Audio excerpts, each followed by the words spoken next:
Views, ideas, and opinions of all of us here on WellLoved, and our guests are their own. And you should always seek additional professional opinion and advice pertaining to any of the topics discussed here on WellLoved with Lucia. Hello and welcome to WellLoved with Lucia. I'm Lucia, Emmy-nominated storyteller and licensed mental health expert, helping you find and feel better from the mind down.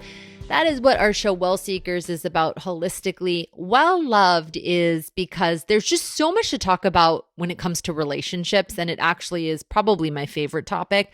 Building a better relationship with yourself, building a better relationship with the people you love.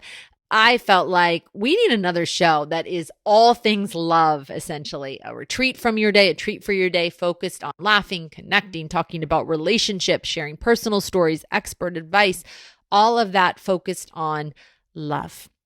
If you listened to part 1 of this series and you saw, this is part 2 of 3 when we're talking about attachment, welcome back. If you are just jumping into part 2, there is a part 1 where we talk a lot about what is attachment and we go over that.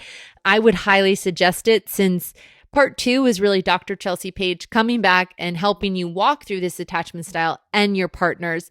But for me, I need to foundationally know, what is this attachment thing? This is a buzzword going around, but what truly is attachment?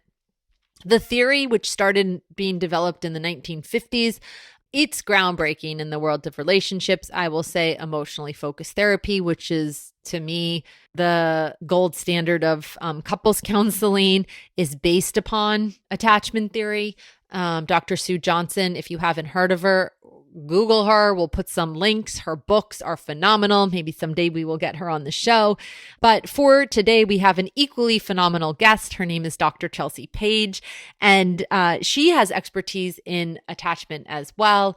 And if you joined us for part 1, we hope that you got that knowledge. And again, if you're just joining us for part 2 and you want to hop in, totally fine. We're talking about what your attachment style is and what your partner's attachment style is, and truly why it matters. You've probably heard me talk too much already. And Dr. Chelsea Page is amazing, and I just want to hear what she has to say, and I'm sure you do too. So stick around. We'll be right back with Dr. Chelsea Page to talk about what is your attachment style and your partner's here on WellLoved.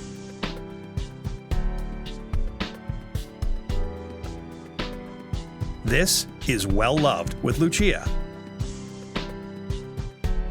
And we're back with Dr. Chelsea Page. She is back again. Thank you so much for continuing this conversation. Hello. Yes, I'm so excited. I could talk for hours about this. So I'm loving this. Well, I feel like this is perhaps my new calling. I've decided attachment.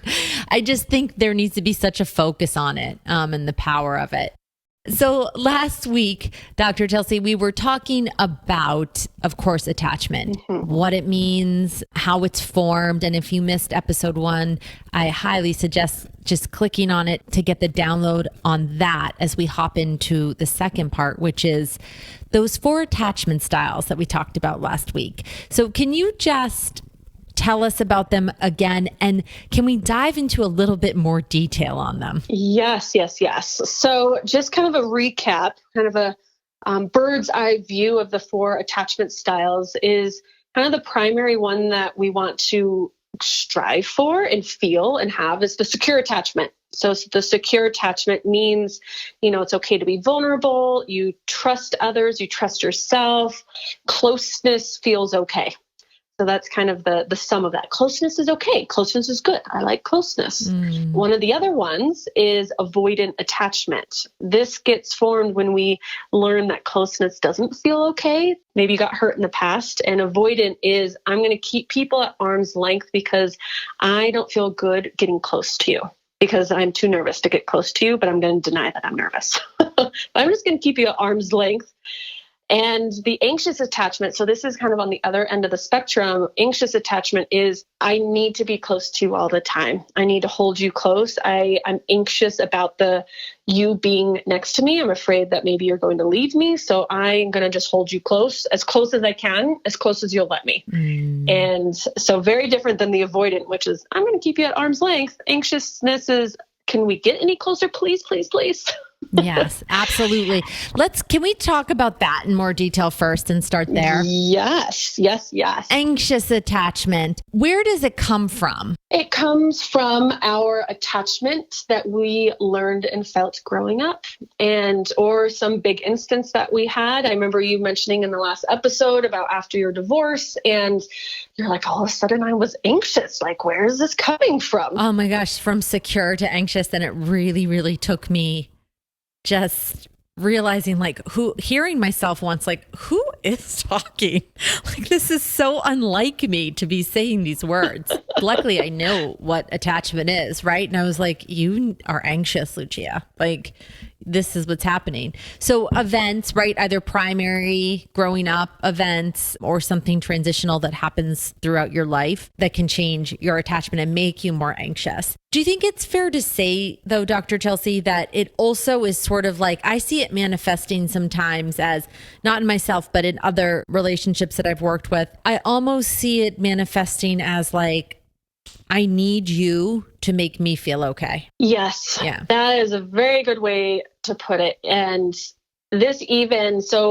past Chelsea was in a very anxious place. That was my primary attachment style growing up. And really probably more of the disorganized one, which we'll go into. As a result of that, one of my primary strategies around this anxious style was people pleaser. I was a huge people pleaser. And the focus of that is I want to make sure you're okay so that I'm okay. So if you're okay, then all is okay in the world. Like, to myself be damned. It was my sense of okayness lives in you. And so I need to be as close to you as I can. I need to feel okay by you. I need to make sure you're okay so that we're okay.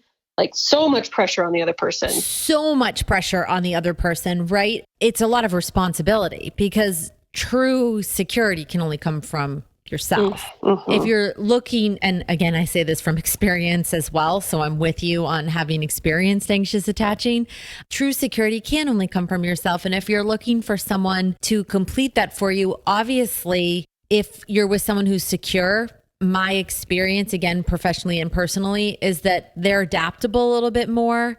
They're willing to talk and communicate to anxious attachment in a way that calms them a little bit and makes them feel like, okay, I'm going to be okay, right?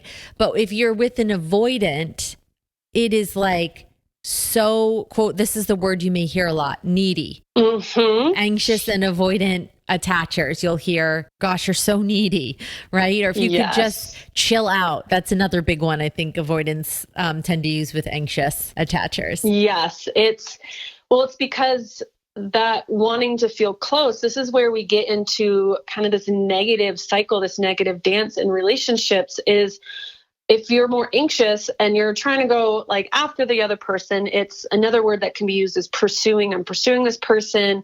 I am trying to move as close to them as I can.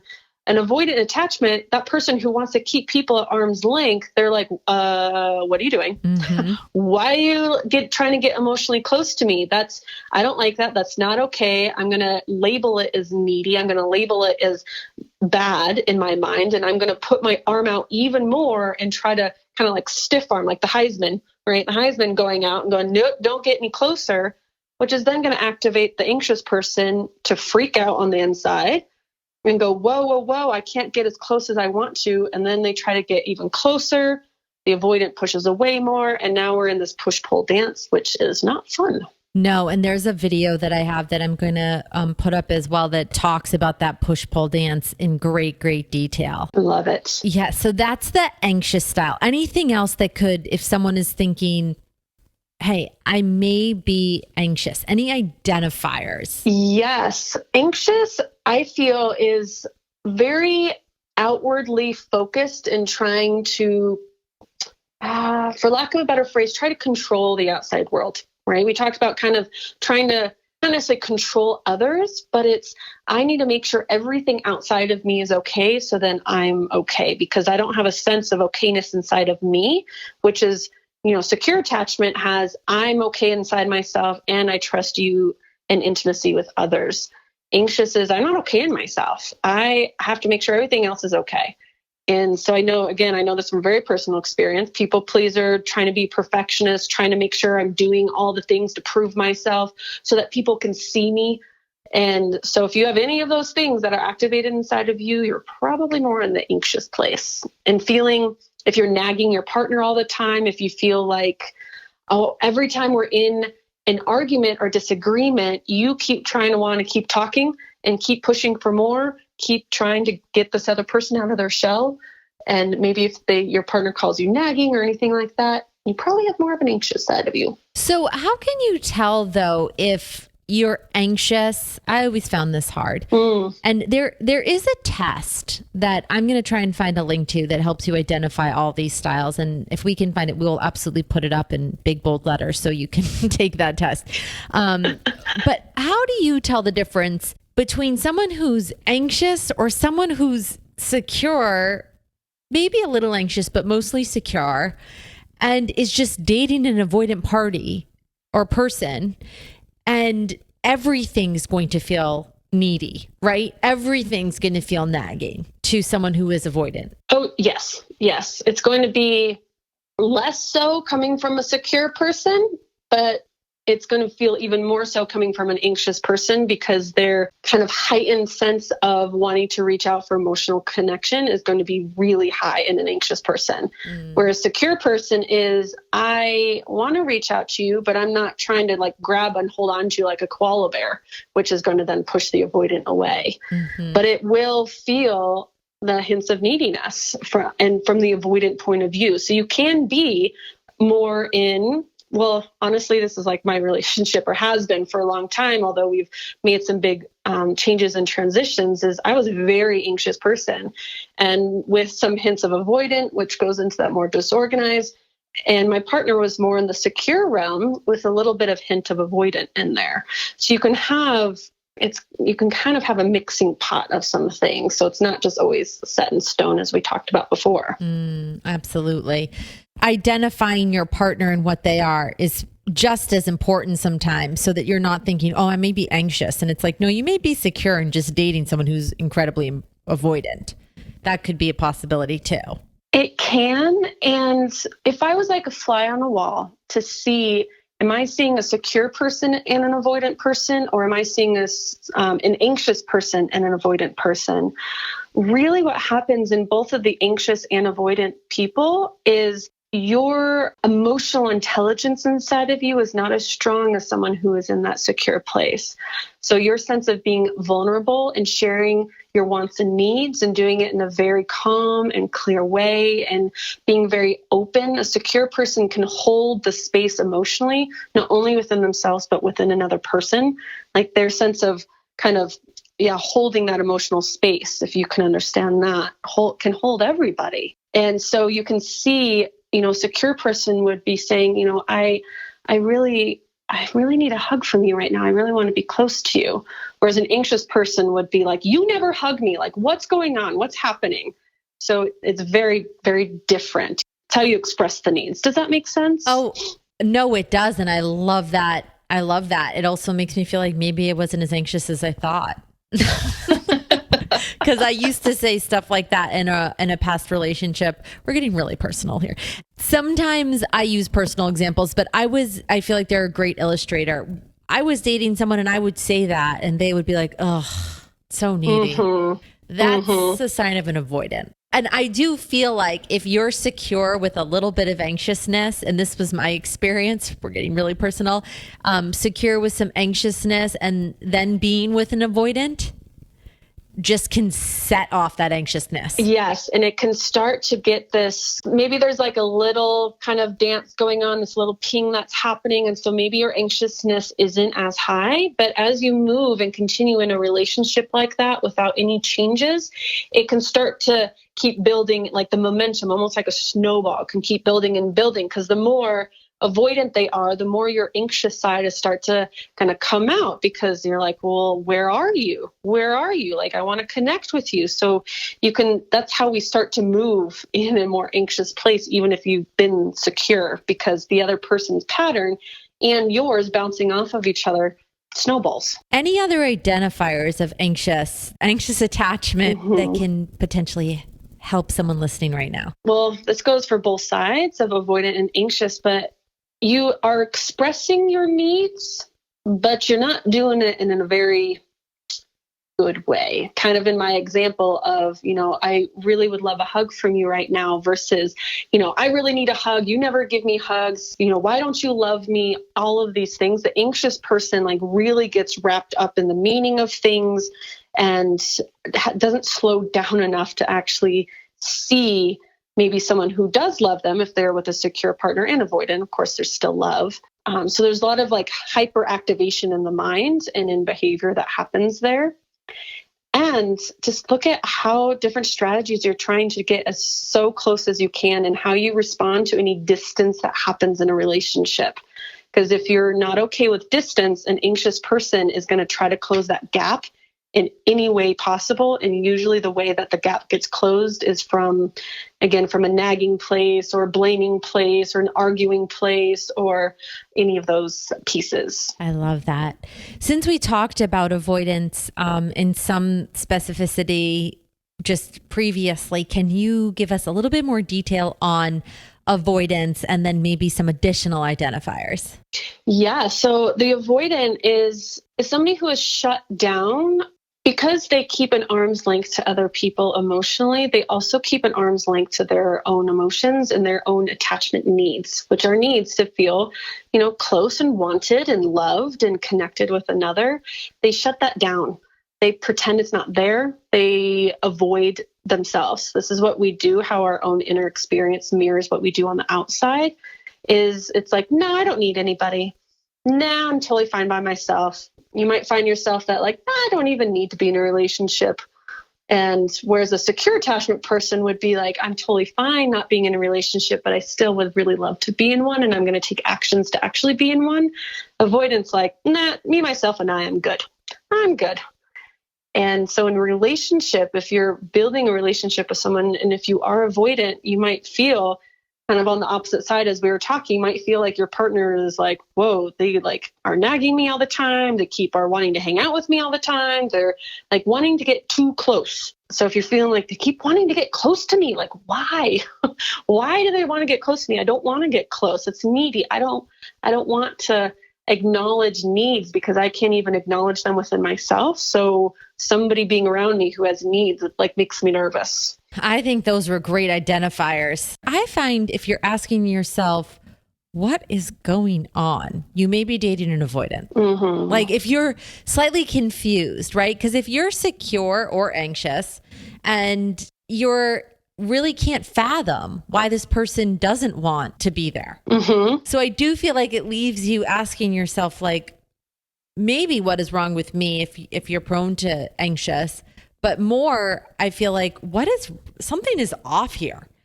I just always felt when dating avoidance, there was something a little bit off all the time. Yes. And the offness, and again, not that we want to ever get in this place there's anything bad or wrong about anybody. It's the offness is connection to emotion is off. Meaning I don't want to connect with my emotions because if I connect with my emotions, this goes all underneath the surface. This is scary to me. I don't want to acknowledge I have emotions or connecting needs because in the past, when I did that, I got completely shut down or hurt or nobody was even there for me. So I just decided it's just better me, myself, and I'm going to ignore my emotions. I'm going to ignore those.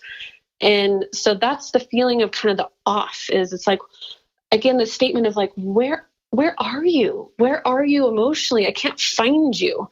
But a person who's avoidant, they're I'm fine. I'm okay.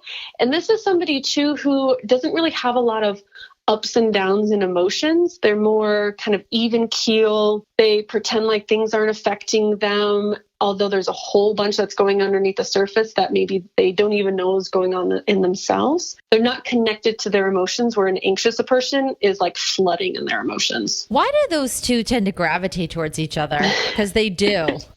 Yes. Two of the biggest fears for every human, they go hand in hand, I feel, is this fear of abandonment and fear of not being enough. And with these fears being activated, what happens when we attract or we go into a relationship, right? It's like an anxious attracts an avoidant, and avoidant attracts an anxious. Then what happens is we kind of do this self-fulfilling prophecy. I'm trying to think of an example. I'll think of an example myself. So I remember early on in my relationship with my husband, because I was more in that anxious place, I didn't believe that he loved me. Like, I could hear him, he did all these things, but it's like I didn't believe it because I was afraid that he was going to leave me. And I kept telling him, I'm like, do you love me? I don't believe you love me. I kept questioning his love for me. And what happened is then I ended up actually pushing him further away. And this is what we end up doing is in relationship, although this doesn't happen in my marriage, but it can, is by being more anxious, I end up pushing somebody away and then they end up leaving me. And then I confirm the belief I have in my mind. And then it's like, see, people just keep leaving me. Self-fulfilling prophecy. Exactly. This is probably one of the largest things I see, and I'm grouping this all together when working with or in direct relation to people experiencing someone with anxious attachment. They oftentimes create that self-fulfilling prophecy because it is exactly, you just described it so perfectly. And again, it's not good, bad, it just is, right? Yes. And awareness is important in case you're doing this from someone who has done this, right? It's absolutely something that does occur. Sometimes when I see an anxious person attachment style with someone who is secure and really secure, they just have this way of disarming their anxiousness. But have you experienced that? I have. And I'm using a ton of personal examples because, like we said, it's just so helpful to use personal examples. I remember, there's been many examples of this, but I remember this one in particular that my husband and this was a while ago, we were out to dinner and I don't even know what I was upset about, but I was totally in my anxious attack mode. Once in a while, I attack his video games because that's something that I get anxious around because it feels like he's withdrawing or avoiding me, but he's not, he's just playing games. But at the restaurant, I remember I was in like attack mode in that, and not like full on attack, but I was definitely in anxious place. I was feeling like just anxious, and I could feel him. And this is what secure gets to do is you can hold the space and not react to the other person. This is what happens in arguments is when you have a react going on and you just get caught in an argument and you can't slow it down. A secure person can slow it down. And what he did is excuse my language, he was like, I don't want us to go here. And he cut under all of my bullshit. And excuse my language, but it was just like he was hearing this, but he's like, no, Chelsea, like what is actually going on here? There's something going on here. I know you're mad at me right now, but like what's underneath this? He kept pulling me down underneath my defensive strategy.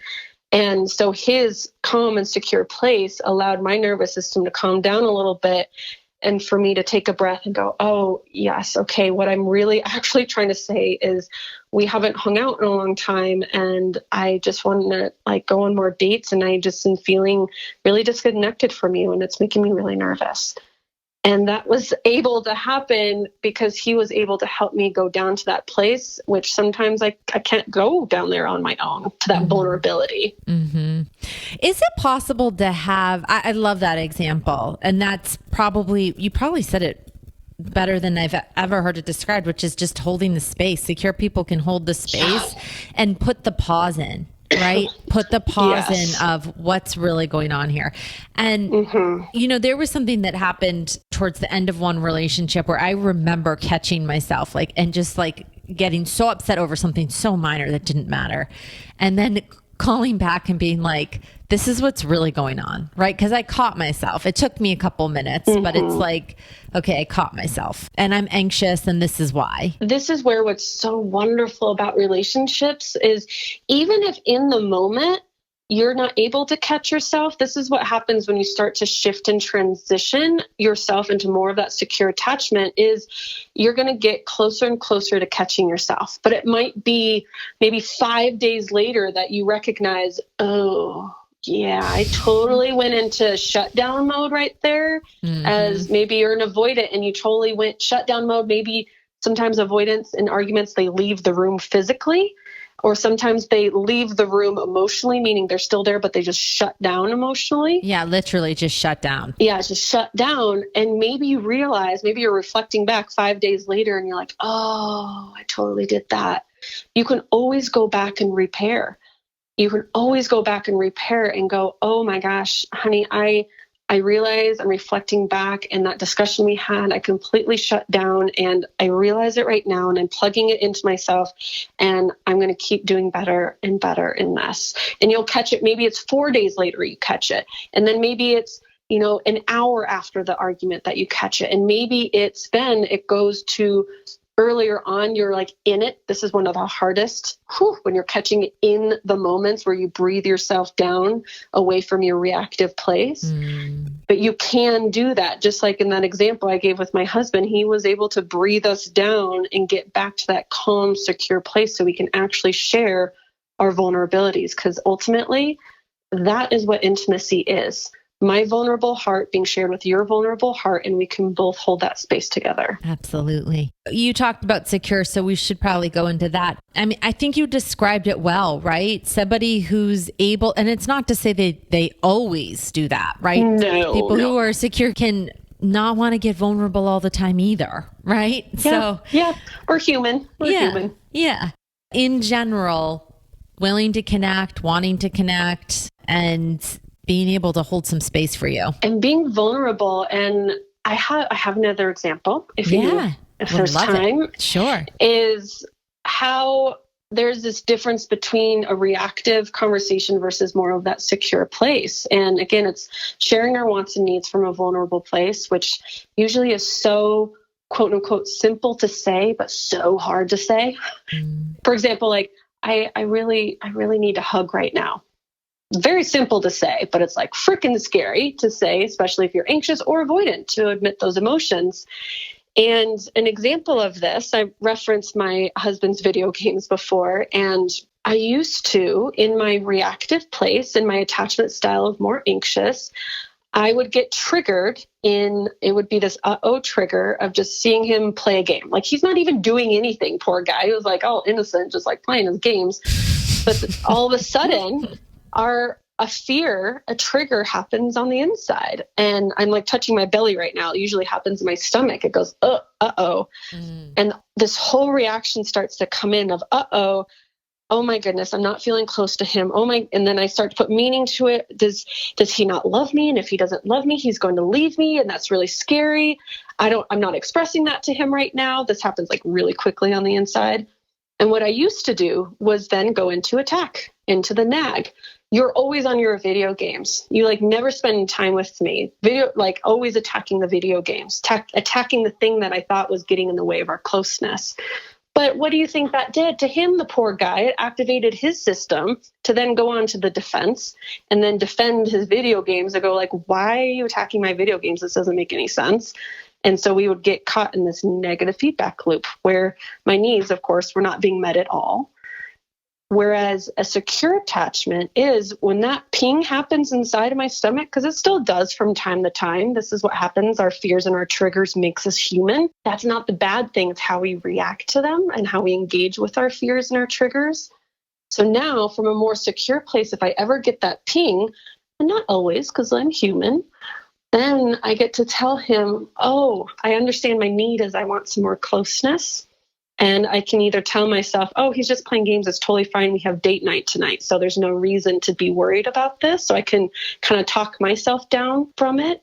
Or I can share with him vulnerably, hey, honey, I'm feeling just really disconnected to you recently. Can we maybe get a date night on the books or an extra date night? Because I'm just wanting some extra closeness. I love that. And then he can respond to that. Of course, honey, of course we can spend time together.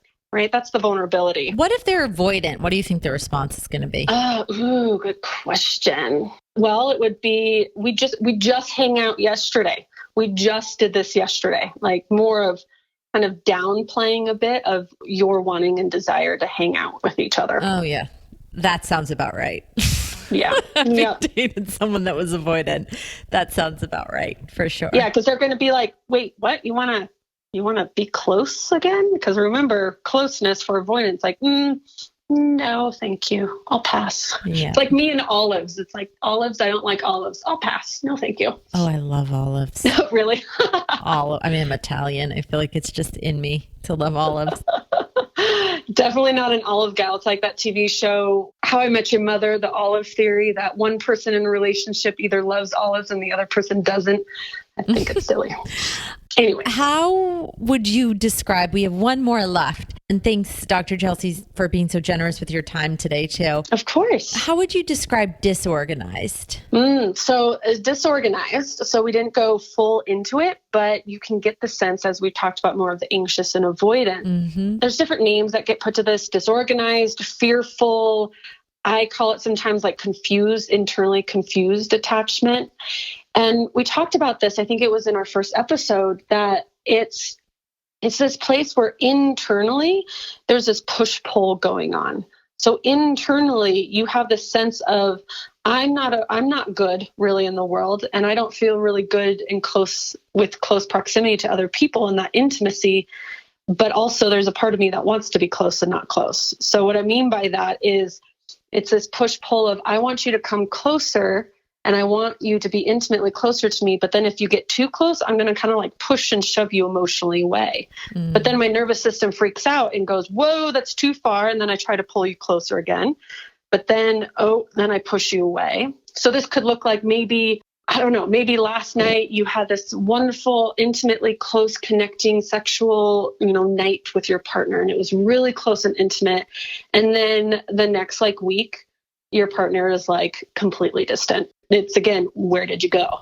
And then they try to pull you back again. So it's confusing to the partner too, because then they're like, wait, sometimes you want me, sometimes you don't want me. Like what's going on here? This push pull. Yeah. I mean, I recognize myself in all of these. That was absolutely me in a relationship right after my divorce. It was like, I so wanted closeness, but I was terrified of it because of where I just came from. Someone that I really liked, but was not available at the time. Does that make sense? Mm-hmm. Yeah. Yes. And this one, the disorganized, fearful, internally confused. This one's a lot more in the more extreme sense. It's a lot more rare, smaller percentages, and especially can be more into the extreme if you've had really severe trauma in the past. Any of those pieces, that's going to have a really big impact on your nervous system, and completely you can work through these things, especially with trauma. It takes a lot longer to build in comfort in the nervous system to be more in that secure place.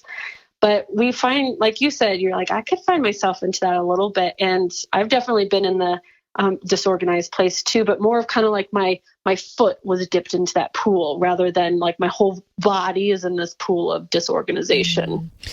Such important information, Dr. Chelsea Page. Thank you so much for sharing these styles with us. We're going to continue the series and talk about, once you've identified these styles within yourself or within your significant other, how do you change them? What can you do to work on changing these styles? That's going to be the next few episodes. So make sure to click on them below.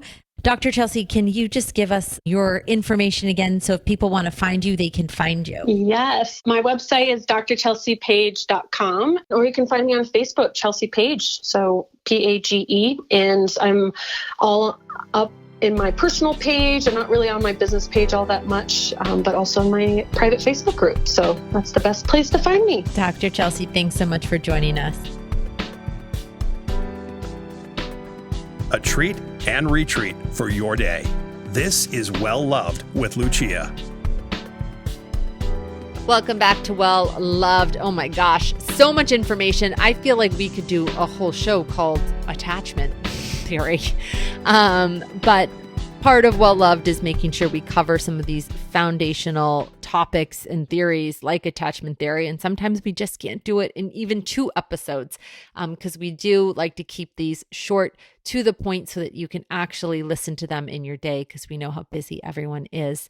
So we are going to do a part 3 where we talk about how do you change your attachment style. Again, maybe you learned that everything's good, everyone's secure in your relationship and yourself, and then you don't need a part 3. But for those who want to work on changing your attachment style, we've got you covered. Dr. Chelsea Page is coming back. We're going to do a part 3.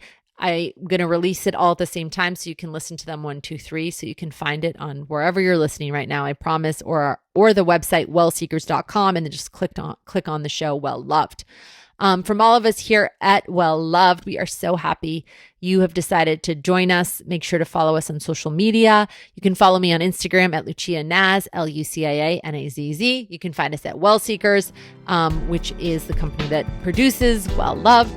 So make sure to find us on WellSeekers, or we're going to work on getting our own WellLoved Instagram up as well. So hopefully by the time we release this, you can find us there too. From all of us here at WellLoved, thanks for being a part of our family. Thanks for letting us be a part of yours. We'll talk to you soon. Find a new kind of love for yourself and others.